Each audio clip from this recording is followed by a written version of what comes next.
Tapi dia tuh setiap episode ada sesuatu yang dipetik bagusnya.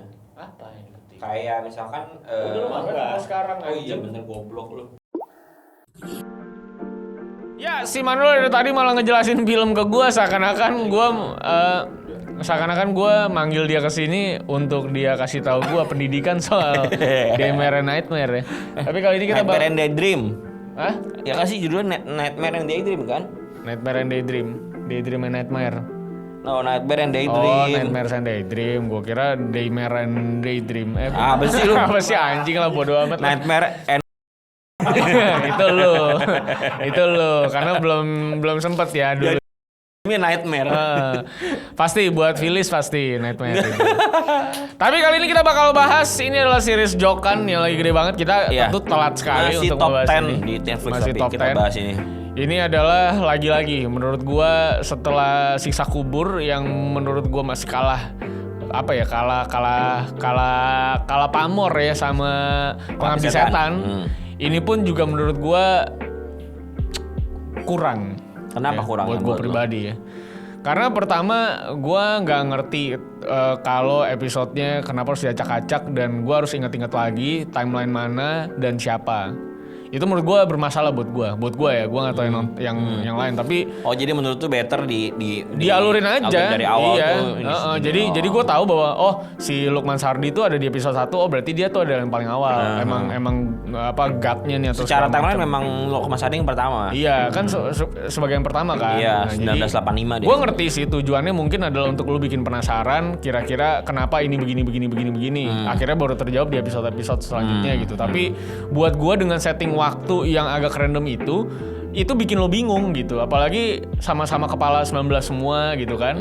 Jadi bingung gue yang ini yang mana duluan ya anjing, ini yang mana duluan ya. Jadi gue kadang bingung sendiri. Ya gue nonton sama Phyllis juga, Phyllis bingung ini tadi tahun berapa sih? Nah, apa begini. Itu dia. Kan orang awam kan maksudnya. Kalau gue tapi gue bisa kasih tahu ke dia, tapi orang lain kan banyak yang nggak nangkap itu kan, bahwa udah timeline yang berbeda gitu maksudnya. Maksudnya waktu yang berbeda di timeline yang sama. Iya, timeline kan udah pasti sama lah. Kalau nggak ngapain dia ngasih konteks tahun kan? Tapi menurut gue kenapa itu dia harus diacak-acak kayak gitu tuh gue masih belum ngerti objektif besarnya tuh kayak gimana sebenarnya. Kalau misalkan kita coba acak-acak lagi ya misalnya, bisa nggak Dok?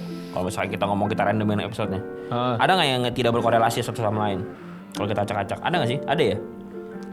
Menurut gue yang paling tidak ada korelasinya tuh mungkin di episode yang kedua menurut gue, yang dia mungut anak. No. Karena karakternya dua-duanya nggak ada, protagonisnya nggak ada, musuhnya pun nggak ada. Kalaupun ada kan dia jarinya 4 ya. Itu kan cuman ketemu, kalau nggak salah episode 4 itu yang jarinya 4 itu ada di beberapa episode 1 ya kalau nggak salah ya. Untuk si yang jarinya 4 itu berarti tuh bocah mati kan ceritanya berarti. Iya. Itu bocah mati atau tuh bocah baru hidup gara-gara itu ya.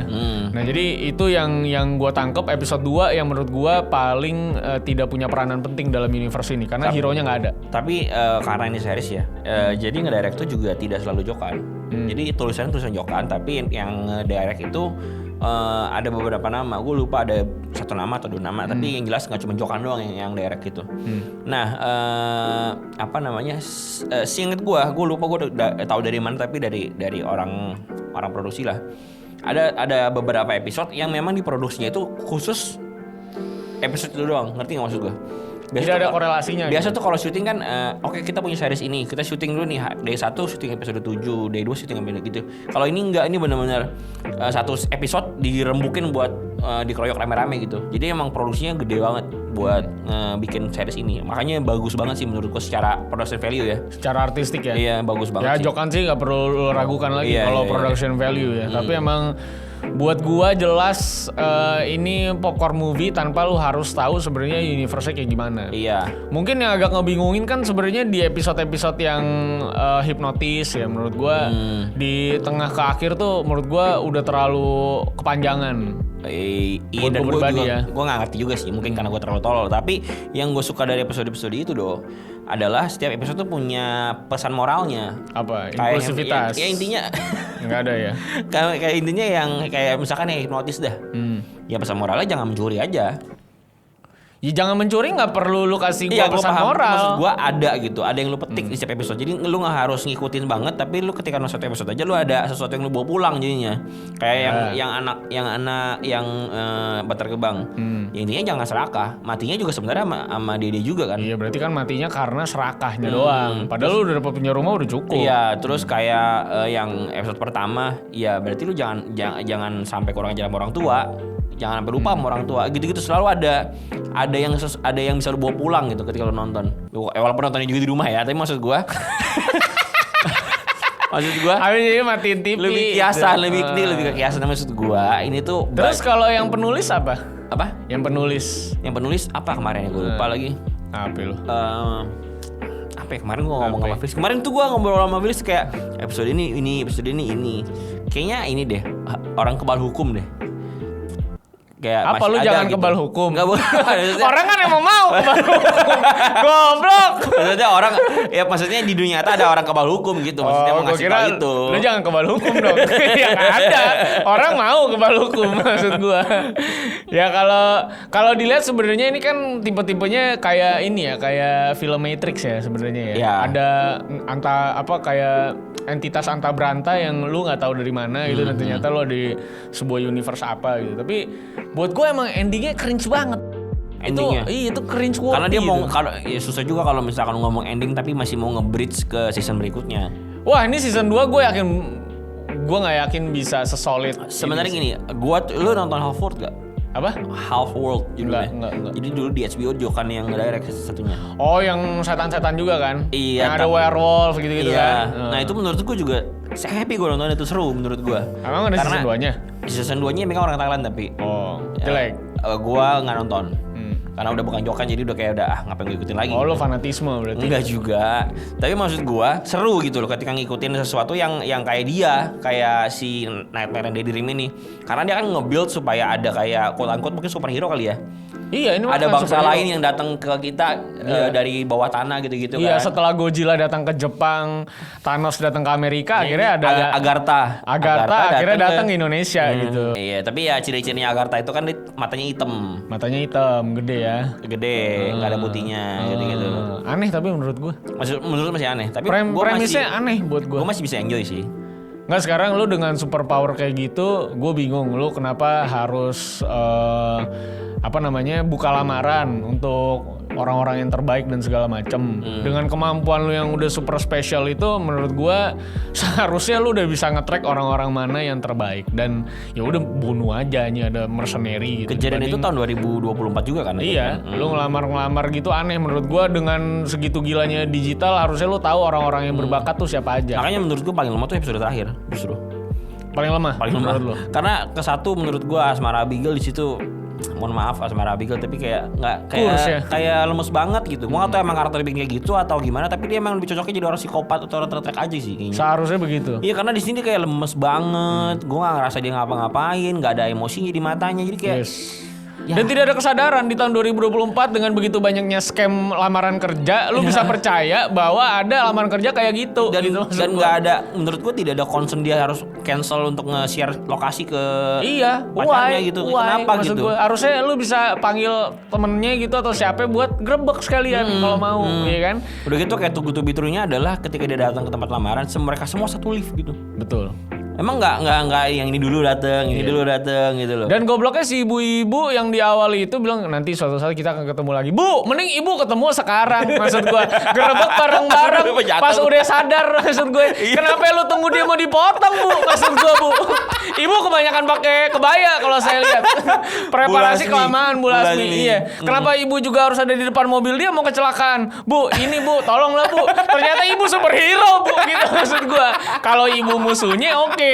Kan ibu superhero ternyata. Iya juga kan aneh banget. Lu udah ketemu di awal tuh lo, maksud gua. Nanti kita akan ketemu lagi. Nggak jadi deh sekarang aja gitu. Sekarang aja dah. Ayo dah, lu ikut gua dah. Gua ketemu kakak lu kan. Iya, gua tahu tempatnya. Gua ajak Lukman Sardi nih. Ada Tuhan gua nih katanya nih. Aneh banget gitu. Maksud gua logiknya nggak ketemu ya buat gue. Dan maksud gua kenapa juga mereka udah datang ke sana? Gua nggak ngerti apa cue apa atau pinpoint apa yang dibutuhkan untuk mereka ini datang ke tempat itu. Kenapa mereka harus menunggu si mata jago ini yang pada kesempatan terakhir itu juga nggak bisa ngapa-ngapain? Kenapa nggak dari awal aja orang pertama dia udah datang gitu ya? Kecuali mereka memang nunggu momentum si cewek ini sadar ke sana dan ternyata pas di sana final battle-nya si cewek ini yang paling kuat. Ada ngikut-ngikutin apa gitu ternyata nih cewek nggak bisa ngapa-ngapain. Iya, ngapa-ngapain maksud juga. gua. Iya kan? Kamu pernah melihat kakakku? Iya, pernah melihat tapi maaf saya tidak bisa menyelamatkan dia. Iya. Aneh banget maksud gua. Aneh banget endingnya, orang nggak ada yang nyangka endingnya kayak gitu. Menurut gua. Iya, gua juga nggak nyangka kan? jujur deh. Tiba-tiba berjejer superhero pakai seragam gitu. Goks menurut gua mah. Iya kan? Gue ngerasanya nontonnya kayak sebenarnya masih bisa dinikmatin per episode ya. Maksudnya bisa. 1-7 tuh menurut gue masih bisa dinikmatin kayak ini ada ini. Oh ini ada bisa lu bawa pulang gitu-gitu. Sebenarnya asal jangan kita spoiling bahwa ini film superhero. Iya benar. Kalau lu udah spoil ini film superhero dari awal pasti udah hancur banget tuh. Iya, udah rusak konsep kepala lu. Udah rusak konsepnya anjing ini powernya apa nih gitu kan. Dan orang-orang tuh mulai mengaitkan dengan Pengabdi Setan. Oh gue kira apa? Avengers. Musuh selanjutnya. Enggak. Agartha. Enggak.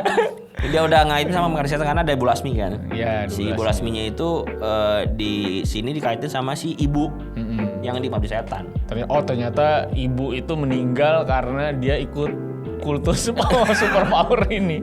Ya kenapa dia harus jadi kuntilanak? Kenapa juga dia harus ada di rumah pedesaan? Nah, tapi ini cuman ini doang, cuman fan teori doang. Kagak mungkin lah. Masa dia jadi malah mungut-mungut anak anjing Tara Basro. Lagian kan si Ibu Lasmi kan meeting-meeting sama kultus-kultus itu kan ada di fotonya ceritanya dulu. Iya. Fan teori Anda sudah terbantahkan. Tapi kalau perhatiin ya beberapa cameo di sini tuh orang-orang hebat semua loh. Emang biasanya jokan begini Selalu ya. Kalau udah ngelihat Siksa Kubur kemarin sekarang jadi nggak kaget. Oh, udah nggak kaget lagi ya. Jadi nggak kaget. Oh dia. Sebenarnya gue yang lebih kaget adalah tidak ada Tara Basro di sini. Betul. Mungkin Tara Basro nggak mau jadi superhero. Fan teori. Oh iya. Kalau ada ini ngomongnya fan teori. Bener. Sama kayak progresif. Iya. Fan teori. Teori kipas angin. Jadi ya menurut gua ini adalah popcorn movie yang enjoyable aja. Asal lu nggak taruh ekspektasi apapun. Karena menurut gua banyak hal yang kayaknya losing the note aja kayak yang episode pertama. Gue bingung kalau tujuannya adalah membuat si orang tuanya jadi muda gitu ya. Kan pada logikanya harusnya nggak semua anaknya punya eager kayak si karakter utama ini yang mau ngebebasin maknya. Lah lalu kalau ada nenek-nenek yang ditinggal lalu anaknya nggak pernah kesana kan berarti nggak pernah diserap lagi. Gimana kalau ada nenek-nenek? Gini. Kan semua yang lagi ketemuan itu dan malam-malam kepergok lagi party itu kan adalah orang-orang tua yang sudah menghisap anaknya dong. Karena kan mesti bloodlines kan. Iya. Nah berarti kan ada kemungkinan probabilitas lu misalnya taruh mak lu, tapi emang lu nggak punya eager untuk nyelamatin, jadi lu nggak akan kesana lagi. Lalu tuh nenek-nenek jadi apa maksud gua? Oh iya juga ya. Iya kan? Ini kan kebetulan si Oka Antara ya. Siapa sih bukan? Aryo Bayu tiba-tiba emang mau nyelamatin. Sama yang supir yang satu lagi tuh. Si Sal Priadi itu. Iya, mau nyelamatin. Makanya akhirnya bisa diisep kan. Nah, berarti kan ada probabilitas anak-anak bastard kayak lu yang mungkin setelah taruh maknya enggak kesana lagi. Mampus lu sono. Gitu ada dong, pasti dong. Iya kan? Iya. Nah, berarti itu nenek-nenek pada kemana? Kenapa bisa sebanyak itu? Iya, tapi digambarnya cuma dia tuh lagi di borgol doang ya. Iya, nah menurut gue itu akhirnya gue langsung kebingungan sendiri. Anjir, nih apa ya maksud gue? Gimana mekanisme untuk perekrutan ini tuh gimana? Dan kalau misalnya kita ngomong kayak gitu ya, ini kan orang-orang kayaknya punya anak nih misalnya nih. Terus dia tuh udah nyerap anaknya misalnya. Iya. Berarti udah nggak bisa lagi dong, kan anaknya udah habis. Iya, habis itu nanti dia tua. Iya dong, berarti ntar pembantunya jadi paling muda dong berarti sama mereka. Iya. Aneh kan? Juga sih. Aneh menurut gue episode 1 tuh aneh, gue mikir-mikir, nih apa sih maksud gue? Ya nggak tahu, kita kan bisa aja orang goblok, ya kan? Bisa aja memang ternyata. Tapi komentarnya banyak banget episode 1 tuh bilang CGI-nya kurang. CGI Monster 2 itu. Ya padahal itu pekerjaan lumayan lama ya. Karena sulit banget sih menurut gue pasti bikin gituan. Itu jelas. Itu monster juga kenapa harus tanam di tembok sih maksud gue? Itu bukan tanam di tembok, itu memang ada di situ kan. Itu kan makhluk di bawah ini kan. Oke, Stranger Things kan, Stranger Things. Iya. So, ya itu doang sih logika. Terus waktu dibakar dia cuma kayak pas ada api cuma kayak iya.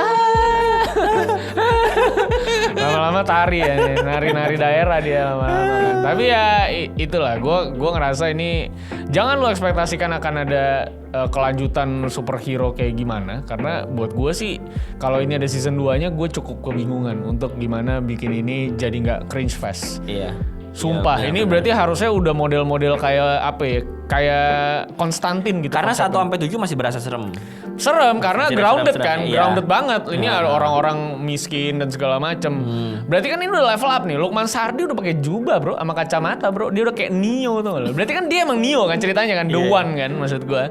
Nah ini kan berarti nextnya udah membantai para makhluk-makhluk Agartha ini. Berarti ini harusnya CGI fest dong, karena meledak-ledak banget. Orang di endingnya aja sampai masuk ke dunia hipnotis anjing maksud gua. Oh iya, Iya kan? Iya. Nah, jadi gua nggak tahu season 2-nya bakal kayak gimana. Semoga bisa bagus kalau emang. Ya kita berharap yang terbaik aja lah, karena kan ini sebetulnya 1-8 ini udah jadi top worldwide ya di Netflix. Ya, betul. Jadi ya happy lah, kita sebagai orang Indonesia juga happy. Ya. Sebetulnya. Tapi ya kalau misalnya lanjutin lagi ya semoga tidak sekris itu, dan kalau misalkan memang lo nonton mau nonton dan belum nonton, gua harapkan lu nonton 1-7 aja sebetulnya, biar lu nggak kerusak ekspektasi lu. Karena 8 itu nontonnya kalau misalkan udah merasa lu udah kuat iman, kuat mental kayak oke, gua akan menonton superhero. Sudah 8, nah itu lu nonton aja. Superhero itu yang akhirnya merusak seluruh ironi yang terjadi di episode-episode sebelumnya gitu. Kayak kita ngelihat elemen kemanusiaan, tiba-tiba elemen kemanusiaan itu hilang di episode terakhir. Ternyata mereka superhero. Anjing. Saya cukup kaget itu ya. Itu ibu juga kenapa ngambil ATM ya itu? Itu tes, itu bagian dari tes justru. Oh, bagian dari percobaan. Kayak itu si Bu Dewi. Oh iya, gue ngerti. Maksud gue berarti Bu Dewi tahu bahwa doi akan menghipnotis Bu Dewi. Iya, ketika disentuh, dia masuk ke pikirannya Bu Dewi itu. Oh, seberapa kuat kamu gitu ya? Iya, jadi kayak ini kayak di SpongeBob, seberapa padahal kuat Bu Dewi bisa menghilangkan nyawa satu orang itu Bu Dewi. Iya juga. Karena hampir tidak lolos dia itu. Iya juga ya. Akhir-akhir itu ya. Tapi ya udahlah, gue sih nilai ini di luar dari superhero-nya, gue tetap enjoy untuk binge watching ini karena cukup penasaran, karena premisnya cukup grounded, relevan banget ke orang-orang Jakarta gitu ya. Dan gue salut di produksinya juga, jadi gue kasih 8. Kalau ada superhero-nya jadi 8,5 setengah. Iya. Gue juga 8 sih. Karena tapi kita akan banyak ada yang disensor di sini karena lumayan offending ya kayaknya. Enggak sih. Enggak. Gue merasa lumayan nyerang sih ini. Kenapa? Karena Bu Lasmi pakai kebaya? Enggak juga. Dari tadi kita ada bahas gituan. Maksudnya biar orang bisa nonton di membership aja lah kalau misalkan mau lihat yang full-fullnya gitu. Oh iya. Jualan. Karena dia sudah takut sama Jokan setelah siksa kubur, iya kan? Lebih nggak enak lah. Udah di mark lu sekarang channel ntar kita. Ntar nih di awal video ini ada ini Chan, ada spoiler alert. Jangan nonton anjing kalau nggak mau di spoiler gitu ya, ada gitu ya, gitu. Om Jokan mohon maaf kita spoiler. Tapi menurut gue ini udah berapa minggu yang lalu. Ya ini udah lewat lah, udah lewat. Ini udah nggak apa-apa buat di spoiler. Iya, menurut gue udah sih. aman secara etika. Iya nih fan cam aja kita. Iya. main teori. Fan cam. Jadi itu aja ya buat obrolan kita untuk apa namanya tadi Nightmare Dream. Jadi jangan lupa untuk langsung nonton aja di Netflix karena ini salah satu series yang oke banget nih kalau lu nonton dengan otak kosong ya. Iya kan maksud gua nggak ada ekspektasi apapun gitu. Lu nggak perlu kayak lu berekspektasi buat ditakutin, ekspektasi buat apa. Kosong aja ekspektasinya, lu akan menikmati sekali. Ada yang lucu, ada yang lucu juga kok. Ada yang lucu juga. Produksinya sih gila-gila. Iya, apalagi kampung apa tuh kampung Kerang gitu ya. Oh iya, yang kerang semua itu tuh yang Muara Karang. Iya, yang fun fact-nya katanya dibawa tuh kerangnya katanya. Oh iya? Iya, untuk menuhin itu 300 ton apa berapa? Keren. Gitu ya. Gila. Jadi sampai jumpa semuanya di video selanjutnya. Jangan lupa follow kita nih. Ini follow kita berdua di sini. Jangan lupa membership buat kita bisa terus gajian video editor kita. Betul. Dan bisa memberikan kalian video-video ini. Karena kita tidak dibayar. Iya, karena kita tidak mau dikontak sama PH ya. Bukan nggak mau, maksudnya mereka nggak mau. Ngapain? Ngapain tolol. Tolol. Kita tuh udah 10.000 loh sih. Belum ya? 9.000 ya. Lumayan. Nanti 10.000 kita pesta ya. Udah lu nggak usah janji. Tapi tiket nonton udah dong. Tiket nonton udah. Udah kan? Udah gue kasih tiket nonton. Udah. Sip, mantap. Imaginary. Nextnya film apa Wel? Katanya ada yang deket nih. Oh iya, ada ini Kakak Bos. Kakak Bos, emang ada keriting ya? Ada keriting, itu sih bagus harusnya. Buat maksudnya gue tuh kalau jadi standar film selalu mikirin dianya. Gue mikirin kayak buat dia bagus ya. Ini gitu. Another gambling nggak kayak agak lain? Kayaknya another gambling sih, karena ini terlalu ketimuran. Oh yang kemarin kan terlalu ini ya, Medan ya. Iya, ini ketimuran banget. Kita lihat apa ketimuran ini bisa menembus 10 juta ya. Iya, dan di timur kan juga bioskop masih dikit. Bener. Jadi susah kalau di Medan banyak bioskop. Ya, kita coba lihat lah. Apakah ini bisa mengalahkan Vina ya? Film Vina ya. Waduh.